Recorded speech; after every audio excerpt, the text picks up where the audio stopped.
ayoko nang magpayo sa kanila kasi nakikita naman natin na wala silang sinseridad para sa taong bayan. Ayoko na magbigay ng payo sa kanila kasi kitang-kita na wala silang sinseridad sa kalagayan ng taong bayan at kung saan papunta ang ating bayan. Magandang araw mga kababayan, ito po ang News That Matters at ating panonoorin dito yung video na si Madam VP Sara na nagbigay ng mensahe dito sa ating Pangulo mga kababayan. Ayan po, panonoorin po natin yung video na to. Pero bago ho yan, isang share, like, subscribe lamang po para updated tayo sa mga balita. Eto, wag na nating patagalin yung mensahe ni Madam VP Sara dito sa ating Pangulo. Eto na po. On the demand to take a drug test, for a government official, for all government officials, especially the president. Nakatali yun sa kanyang oath. When he took the oath as president, he said there that I consecrate myself to the service of the nation. So, ibig sabihin nun, ibinibigay niya yung buhay niya. Yes. Sa bayan. So, ibig sabihin nun, ang nagmamay-ari ng buhay niya ngayon ay ang taong bayan. So, kapag sinabi ng taong bayan na gusto namin mag-drug test ka, hindi ka pwedeng hindi. As president, as vice president, hindi ka pwedeng humindi.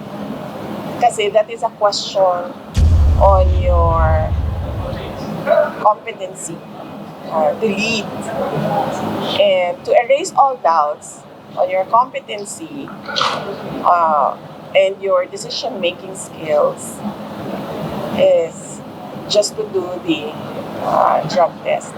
Kasi wala namang rason kung bakit ka hindi. Kaya nga po. Sasabihin mo pride. O baka guilty lang po, ma'am. Ayaw ko mag-give in sa inyong mga paninira sa akin. That's a very flimsy excuse for saying na hindi ako mag-drug test. Para matapos na, gawin mo yung drug test. At hindi yung klase ng drug test na ikaw yung magsasabi kung paano ko ito gagawin. No. This is a drug test na invested ang public. So it has to be the public who decides on how to do that drug test.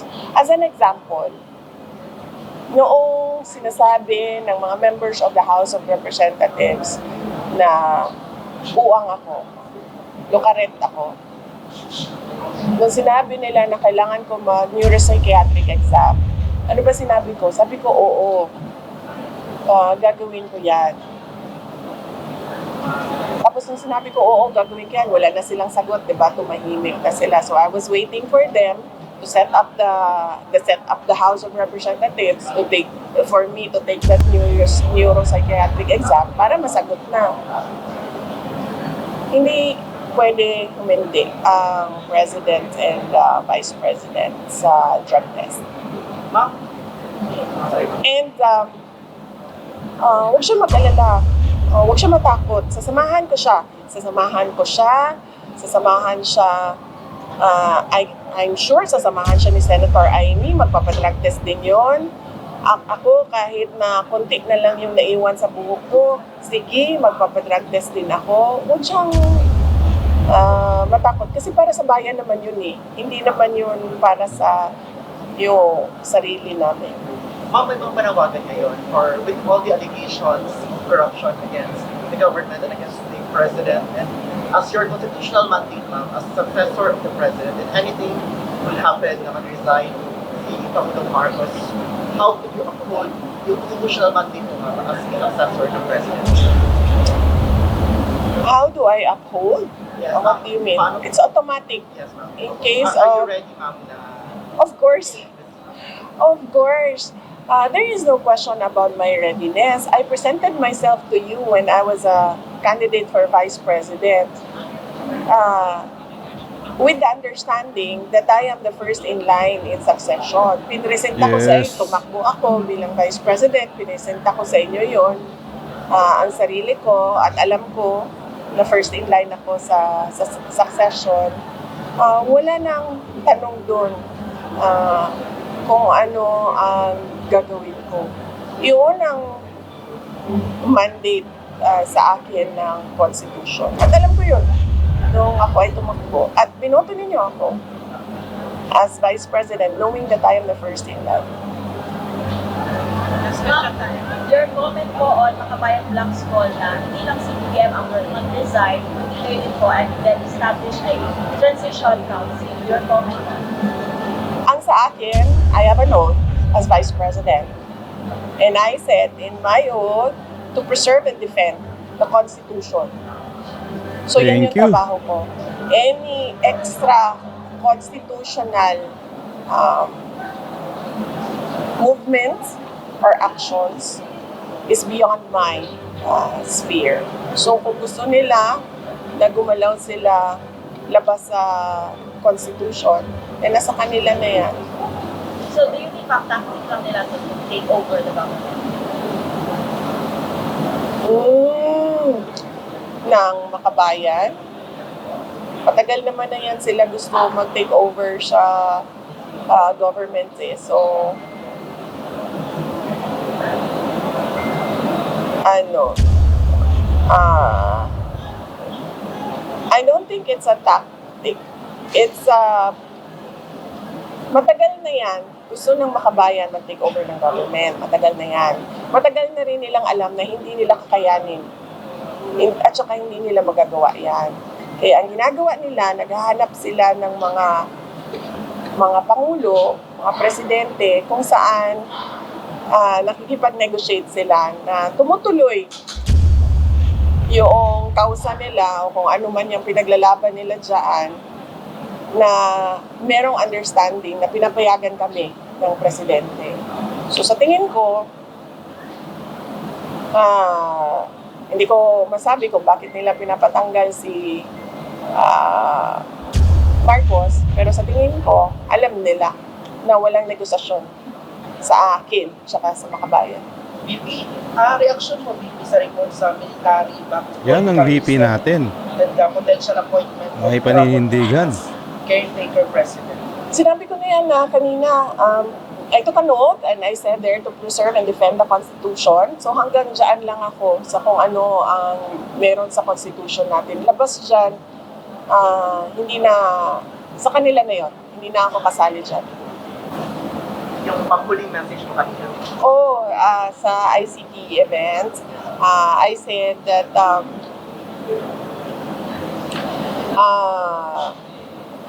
we are behind, no? The Philippines is behind in terms of, I think na misunderstand ng mga tao. Walang problema sa private sector. Kasi alam nila what is out there and what they can do for the Philippines. Meron tayong problema sa gobyerno. Sobrang bagal natin to push the ICT and the AI technology in terms of governance. At as a direction for our country. So yun yung sinasabi ko na dapat bilisan ng ating gobyerno yung pagtulak ng ICT sector. May rally on November 30 against corruption daw. So, meron ng mga personalities na dadalo. Kayo po ba magkikisa kayo dun sa rally on November 30? Nakikiisa ako sa lahat ng mga kababayan natin sa kanilang karapatan sa Maraming salamat po. malayang pamamahayag at pananalita. VP, sinabi ng Palasyo na paulit-ulit daw na negatibo na daw si BBM last 2021 sa drug test. Bakit po pa daw i-insist na magpa-drug test? Any reaction? Kasi ang question is today. Ang question sa kanyang capacity and decision making ay ngayong araw na ito. Hindi siya tanong noong na dated 2021. The question on the capacity and the decision-making capacity of the President is dated November, ano date ngayon? Year lang. 25. It's dated November 25, 2025. Therefore, the drug test must be taken November 25, 2025. Kasi ngayon yung tanong, hindi naman ang tanong nung 2021 eh. Hindi ma-dated 2021 yung tanong. Ang sinasabi ni Senator Amy, kailan ba yun? Siya nagsalita. Last Sunday? Last Sunday yun. That is the day. Alam, mahilig lang kasi yung palasyo ba na i-gaslight yung mga tao at ilihis yung usapan. May payo ko ngayon sa gobyerno kasi nagkakatulog na laganap ng corruption. Baka may payo ka, vice advice. Ayoko nang magpayo sa kanila kasi nakikita naman natin na wala silang sinseridad para sa taong bayan. Ayoko na magbigay ng payo sa kanila kasi kitang-kita na wala silang sinseridad sa kalagayan ng taong bayan at kung saan papunta ang ating bayan. Ano ka sa pakipay sa bakal? Sa December 25? Oh yes, oo. Malayo siya. Ano dili? Ay, so first time daw na work sila mga. No. Ang pahalipay sa Taal, there were years na wala si former President Duterte nag-attend sa pahalipay sa Taal pero naagihapon. The only year na walay pahalipay sa Taal was during COVID. Kay dili gyud mosugot ang health sector at the time. But whether or not naadito ang personal attendance ni former President Duterte, magpadayon gihapon ng pahalipay sa Taal. It is a tradition ng pamilya na magbigay kasiyahan sa ating mga kababayan during Christmas Day. Wala na kayong tanong. Pero po, yung kahapon na yung reaction mo kay Harry Roque na kinansel yung niya, passport ng RTC sa Philippines. Kinansel yung passport niya. More than the passport, I am concerned about the former spokesperson, Harry Roque. More than his passport, he has health problems. And that is the primary concern. So I'm worried for his health. And I understand he underwent medical procedures. And I hope that he get well soon. O PBBM, napanood mo pa yung mensahe ni Madam VP Sara na sasamahan ka para magpa-drug test, huwag ka daw matakot. Para patunayan mo na hindi ka talaga, na negative ka talaga dyan sa pagdodroga mo.